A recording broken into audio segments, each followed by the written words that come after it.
TV అభిరుచి ప్రేక్షకులందరికీ స్వాగతం సుస్వాగతం. అరటి ఆకుపైన అన్నం అమృతం, పప్పు పవిత్రం, చారు అమోఘం, పెరుగు అద్భుతం, రోటి పచ్చడి వీటన్నిటికీ ఆదర్శం. మరి అలాంటి రుచికరమైన రోటి పచ్చడి చేయడానికి ఈ రోజు చట్పట్ సిద్ధంగా ఉంది. ఏం మాత్రం ఆలస్యం చేయకుండా స్టార్ట్ చేద్దామా? ఈ రోజు చట్పట్లో మనందరికీ అద్భుతమైన అమోఘమైన రోటి పచ్చడి తయారు చేయడానికి సిద్ధంగా ఉన్నారు మన ఎక్స్పర్ట్ పద్మ గారు.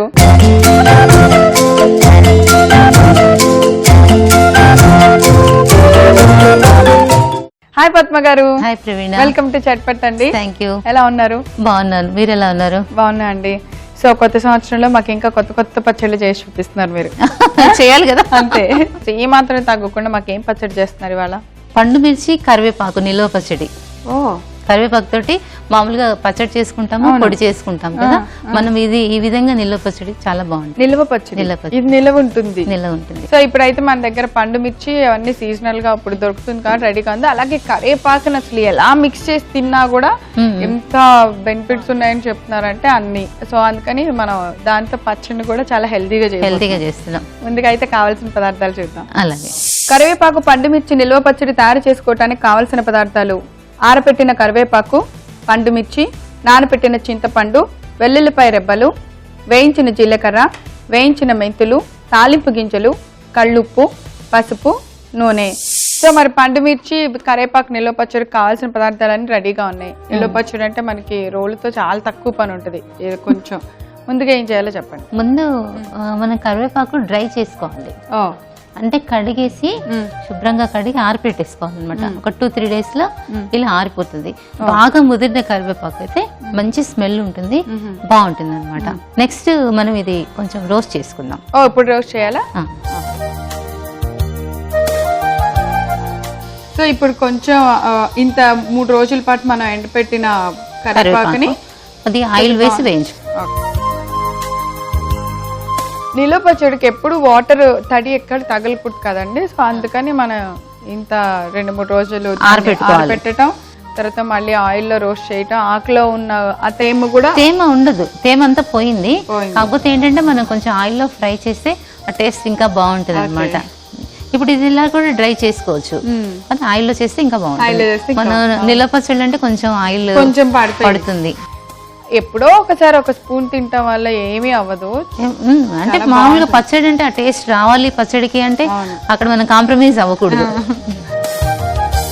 కొంచెం డిఫరెంట్ గా ఉంటుంది, టేస్టీగా ఉంటుంది, హెల్తీగా ఉంటుంది. నాకు పేరు చెప్పినప్పుడే అబ్బా ఎంత బాగుంది పచ్చడి అని. ఫస్ట్ హెల్తీగా ఉంటుంది. మనం ఏంటంటే ఇంత కొంచెం క్వాంటిటీకి ఒక 100 grams కి పండు మిర్చి తీసుకుంటే ఇంత కరివేపాకు, మనం ఇంత ఆరపెడితే ఇంత వస్తుంది కరివేపాకు. అంటే ఇంత కరివేపాకు క్వాంటిటీ మనకి యూజ్ చేస్తున్నామంటే అది ఎంత హెల్తీగా. అంతేగా. ఇప్పుడు ఇందులో కరివేపాకు వేసేద్దాం.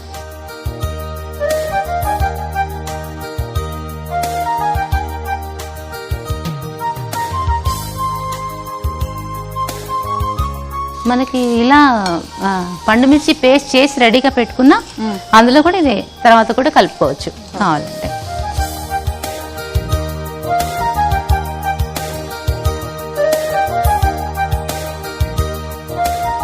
సో ఆయిల్ కూడా ఎక్కువేం వేయలేదు, మనం కొంచెం వేసాము. ఆల్రెడీ కొంచెం ఆరినవే కాబట్టి కరకరలాడుతూ త్వరగా వేగుతుంది. డ్రై రోస్ట్ కూడా చేసేసుకోవచ్చు. ఇలా చేస్తే ఇంకా టేస్ట్గా ఉంటుంది పచ్చడి. కలర్ పోకుండా, వాసన, దాని ఫ్లేవర్ మనం మిస్ అవ్వకుండా ఉంటాం. ఇలా కొంచెం ఏముంది ఒక 2 days టైం తీసుకుంటే చాలు.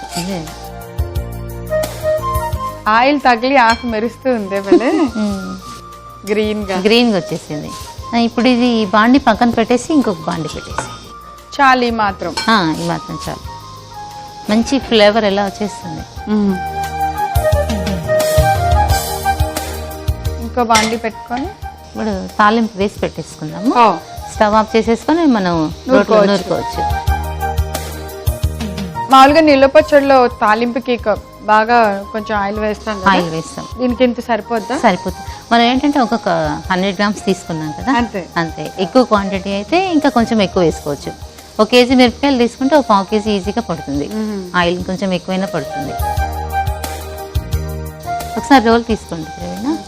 ఈ వెల్లుల్లిపాయలు కొద్దిగా ఒక దంచి అందులో వేస్తే తాలింపులో బాగుంటుంది. వెల్లుల్లిపాయలు. ఫ్లేవర్ బాగా వస్తుంది Flavor అట్లా చేస్తే. వెల్లుల్లిపాయలు తినను అనుకున్న వాళ్ళు ఇంకా వేసుకోవచ్చు. ఇప్పుడు ఈ ఆయిల్లో తాలింపు గింజలు వేస్తున్నాను. ఓకే, ఫస్ట్ తాలింపు. తాలింపు బాగా వేగింది, పప్పులు వేగినాయి అనుకున్నప్పుడు చివరికి వెల్లుల్లిపాయలు.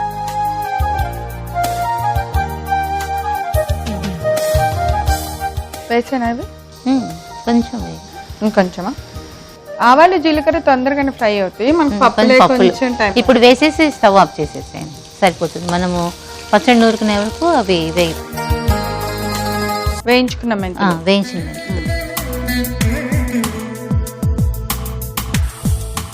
అలాగే వేయించిన జీలకర్ర.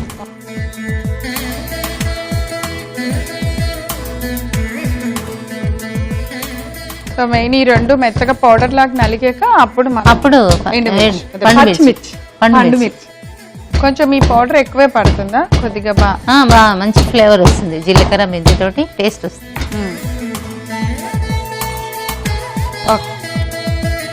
పండు మిర్చా.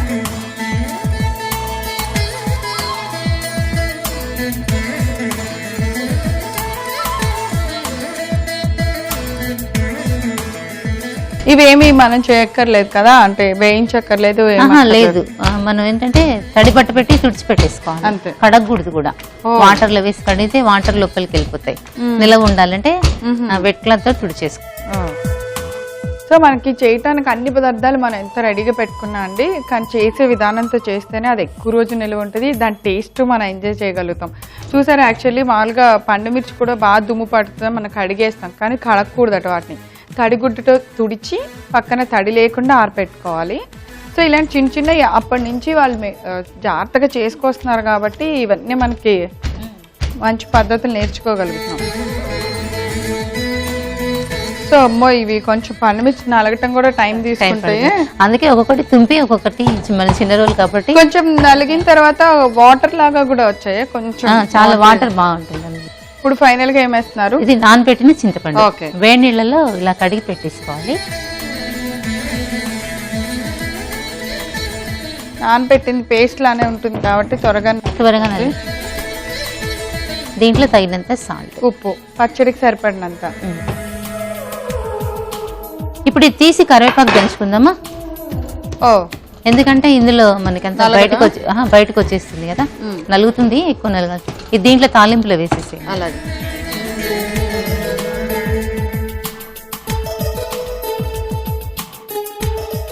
సో ఆరిపోయిన తాలింపులో వేస్తాము. పసుపు కూడా యాడ్ చేద్దాం. చూద్దాం ఎలాగని.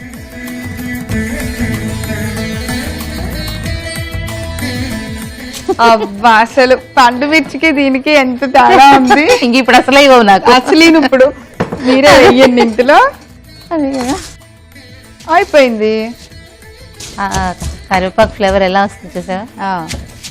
అబ్బా, ఇది ఫ్లేవర్ కన్నా దంచటం చాలా బాగుంది తెలుసా, మీరు వదిలిపెట్టరు.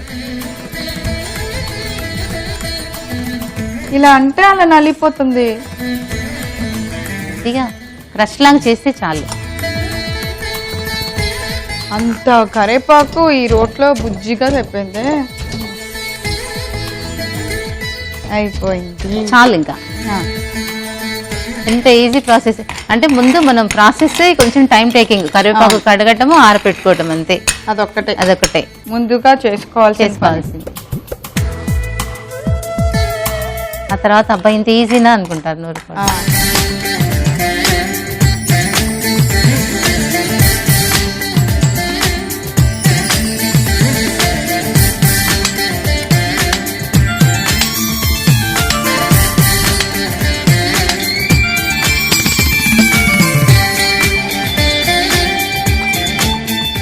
రెడీ.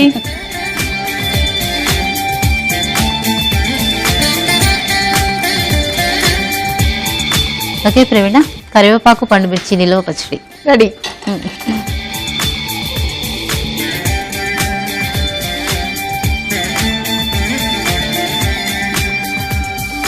అదిరిపోయింది అసలు పచ్చడి. మీరు అస్సలు ఏమాత్రం రిస్క్ అనుకోకుండా ఏమాత్రం కష్టం అనుకోకుండా ఈ పచ్చడి మాత్రం ట్రై చేయండి. ఎందుకు చెప్తున్నానో తిన్న తర్వాత మీకు తెలుస్తుంది. ఎంత బాగుందంటే అంత బాగుంది, అస్సలు మిస్ అవద్దు. పద్మ గారు ఏం చెప్పాలి, మామూలుగా మన సినిమా భాషలో చెప్పాలంటే బ్లాక్ బాస్టర్, ఇరగదీశారు, సూపర్, కత్తి అన్ని అన్నమాట. ఈ రోజు పచ్చడి నాకు అంత బాగా నచ్చేసింది, చాలా చాలా చాలా చాలా బాగుంది. Thank you so much. New year లో మీరు ఇంకా నిజంగానే న్యూ ఇయర్ కొత్తగా మాకు కొత్త రుచులు చాలా అద్భుతంగా టేస్ట్ చేయించారు. Thank you so much. Welcome Praveen. చూసారు కదా, ఈ పచ్చడి మీరు తప్పకుండా తయారు చేయాలి అంటే నేను ఒకసారి కావాల్సిన పదార్థాలు తయారు చేసే విధానం రిపీట్ చేస్తాను, నోట్ చేసుకోండి.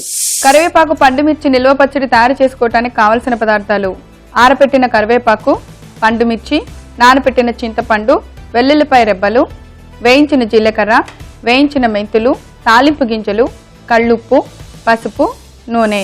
కరివేపాకు పండుమిర్చి నిల్వ పచ్చడి తయారు చేసుకునే విధానం: ముందుగా స్టవ్ వెలిగించి బాండి పెట్టుకొని నూనె పోసి వేడి చేసుకోవాలి. నూనె వేడెక్కిన తర్వాత మనం ఆరపెట్టిన కరివేపాకును వేసి కొద్దిసేపు వేయించి పక్కన పెట్టుకోవాలి.